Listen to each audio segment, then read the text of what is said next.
বাংলাদেশ জামাত ইসলামীর অস্তিত্ব ওতপ্রোতভাবে জড়িত। এটি একটি ইনসেপারেবল টুইন। দেশে দেশের বাইরে বাংলাদেশের নাগরিকরা জামাত ইসলামের প্রতি অনেক আশা এবং আকাঙ্ক্ষা করে। ডেমোক্রেটিক প্রসেসে বাংলাদেশ জামায়াতে ইসলামীর রাজনৈতিক যে নিবন্ধন ছিল ইলেকশন কমিশনে, সেটি গণতান্ত্রিক উপায়ে ক্যান্সেল করা হয় নাই। তড়িঘড়ি করে ইলেকশন কমিশনের সামনে দরখাস্ত পেন্ডিং থাকা অবস্থায় আদালত মেজরিটির ভিত্তিতে এই রেজিস্ট্রেশনটাকে ক্যান্সেল করেছে। এর বিরুদ্ধে আমরা আপিল করেছিলাম। আপিল মামলার শুনানি হয়েছে, আগামীকালকে আবার শুনানি হবে। আজকে শুনানিতে মূল কথাটা যেটি এসেছে তার প্রথম ছিল যে প্রক্রিয়ায় আমাদের হাইকোর্ট বিভাগ এই নিবন্ধন ক্যান্সেল করেছে, বাতিল করেছে, এই প্রক্রিয়াটি মূলত ইলেকশন কমিশনের সামনে বিচারাধীন ছিল, বিবেচনাধীন ছিল। ইলেকশন কমিশনের সামনে বিবেচনাধীন কোনো বিষয় আদালত এইভাবে ক্যান্সেল করতে পারে না। এটিকে ইংরেজিতে বলে প্রিম্যাচিওর।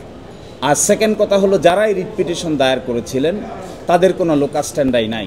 তারা নিজেরাই পক্ষ দোষে দুষ্ট, তারা নিজেরাই ইল মোটিভ নিয়ে রাজনৈতিকভাবে হেয় প্রতিপন্ন করার জন্যই এই মামলা দায়ের করেছিলেন। সকাল 9টায় 1 নম্বর আইটেম হিসেবে শুনানি হবে। এরই মধ্যে আমরা চিন্তা ভাবনা করে আগামীকালকে আদালতের সামনে আমাদের বক্তব্য উপস্থাপন করব। উনি বলেছেন, যখন এই মামলাটি জনাব জসিমউদ্দিন সরকার জামায়াতের পক্ষ থেকে কাগজপত্র ইলেকশন কমিশনে জমা দিচ্ছিলেন, ইলেকশন কমিশন সংশোধনী দিয়েছিল, আবার জমা দিয়েছেন, আবার সংশোধনী দিয়েছে, আবার জমা দিয়েছেন, আবার সংশোধনী দিয়েছে। 2012 সালের 1 অক্টোবর পর্যন্ত এই চিঠি আনা নেওয়া চলেছে।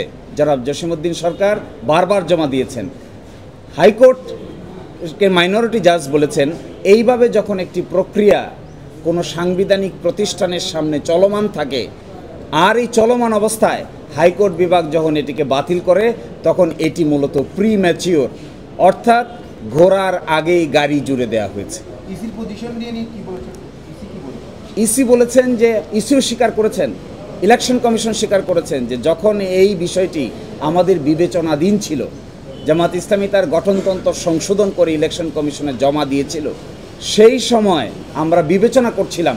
কিন্তু যেহেতু হাইকোর্ট বিভাগে মামলাটি উত্থাপন হয়েছে এবং শুনানি শুরু হয়েছে, সেই জন্য আমরা এই বিষয়টি নিয়ে আর অগ্রসর হই নাই। এটি ইসি তার লিখিত বক্তব্য স্বীকার করেছেন। আজকেও মৌখিক বক্তব্য আদালতকে বলেছেন যে আমরা অগ্রসর হতে পারিনি, কারণ আদালত এখানে হস্তক্ষেপ করেছেন।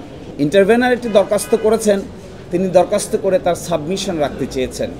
শেষের দিকে মাননীয় প্রধান বিচারপতি বলেছেন যে ওনারা মনে করছেন এখানে আর বাড়তি সাবমিশনের প্রয়োজন নাই, তারপরেও দরখাস্তটি আগামীকালকে নিষ্পত্তি করবেন।